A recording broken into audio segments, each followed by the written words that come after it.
Hi everyone, thank you for watching. My name is Ivan Blasquez, and what I'd like to discuss is the topic of which burns more body fat, strength training or cardio. Well, I'm going to cut through the chase and give the answer. Cardio. Cardio completely abolishes strength training when it comes to fat loss.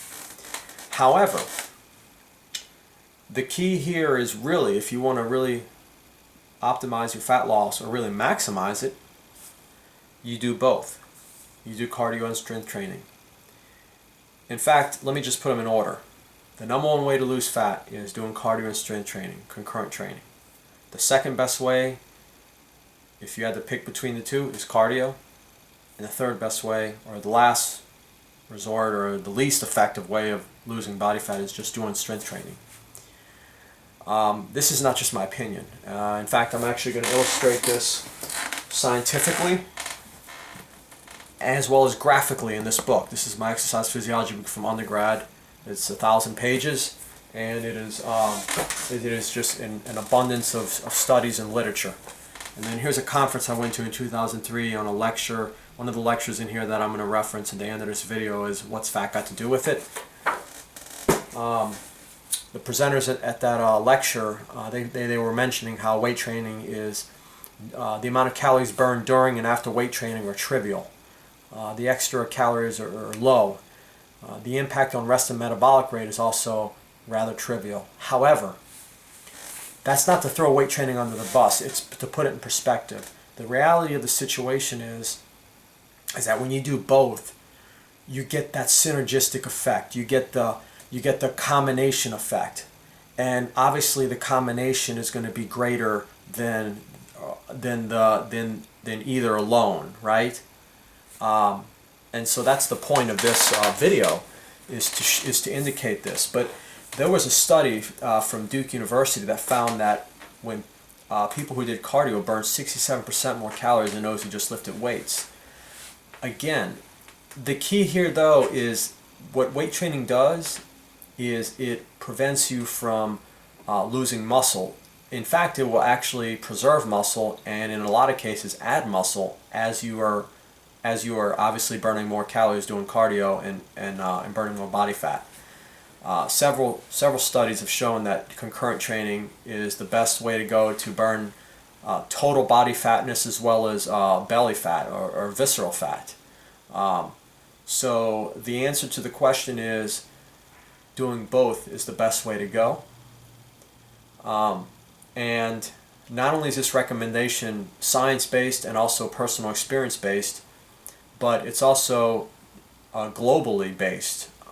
World Health Organizations, several of them, their physical activity guidelines are the main form of exercise is cardio. They recommend doing cardio 5 days a week for 30 minutes. So you accumulate about 150 minutes. That would be moderate intensity. Of course, if you did vigorous or high intensity cardio, you could do that 3 days a week for 25 minutes. That's straight from the American Heart Association, their guidelines. So that'd be 75 minutes of cardio per week. Of course, it'd be a higher intensity. Now, the guidelines for weight training or resistance training are less. The frequency is less. Anywhere from 1 to 2 days a week frequency. In fact, it's mentioned for additional health benefits. Resistance training, you can obviously you can do it for additional health benefits. I like weight training. I think it's very important. We need it for bone density. We need it for several things. It's actually been shown to be in some actually a good amount of studies have shown it's actually better for blood sugar control and also for for diabetics and just in general to prevent diabetes. So like I said, it's not like I'm throwing it under the bus. I'm just being real about it because I think too often people fall trapped to thinking that you can lift weights and just get jacked and get shredded. That's not true. And for those who do just lift weights and get shredded and jacked, they are the exceptions to the rule.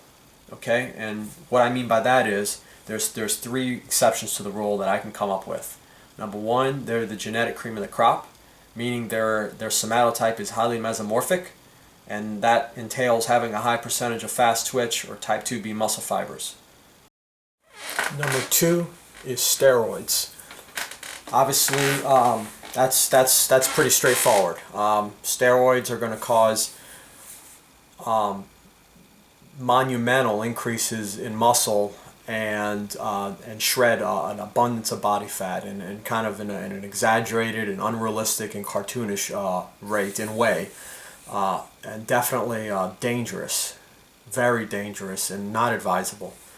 The third is age. And this is more of an anecdotal observation, but typically a lot of leaner weightlifters, a lot of them you'll see are younger, like teenagers or people in their 20s and whatnot. And I think part of that is probably they're more physically active than when we get older. We tend to be less physically active because of our of our schedule and just we have a busier schedule and more commitments, time commitments. So we're probably less physically active as we get older.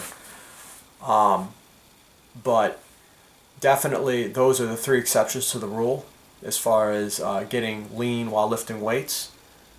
But for most people, and it's not my opinion, I told you it's not just mine. This is what the what health organizations have been recommending, and then another reason why they recommend is not just for fat loss, which fat loss is important, and I just mentioned that cardio trumps weight training for fat loss and mainly calories burned. But the most important muscle in the body is the heart. Now, weight training trains the heart, but it doesn't train it in the same kind of a way that cardio does. Weight training trains stroke volume, or it trains the intensity of heart contraction, whereas cardio trains the volume, the ability of the chambers to take in and to eject blood for a prolonged period of time. That's why cardio is kind of continuous. So you have a large quantity of blood coming in and out of the heart for a prolonged period of time, whereas weight training, you have a surge of blood come in and then it comes back out. So there's a difference in the metabolic and physiological way and just and the effects and how each of these activities is performed, cardio and strength training. So doing both is best. And remember, the most important muscle in the body is the heart. And cardio is going to train it optimally. Weight training is going to also train it. It's going to give you an edge. It's going to give you an advantage as well. So you train both components. So you get the best of both worlds, and that's the key. So, and lastly, I want to mention that we have a tri bodybuilding group, and in fact, in the book, Exercise Physiology book, they found that among endurance sports athletes, triathletes were the leanest, and amongst power sport athletes, bodybuilders were the leanest. Well, in our group, we're tri bodybuilding, so we actually took the two leanest of cardio and weight training sports, and we put them together.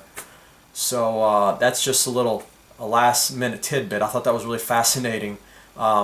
We came up with the group before I even read the book and saw that was the case. But anyhow, thanks for watching, and stay tuned next time.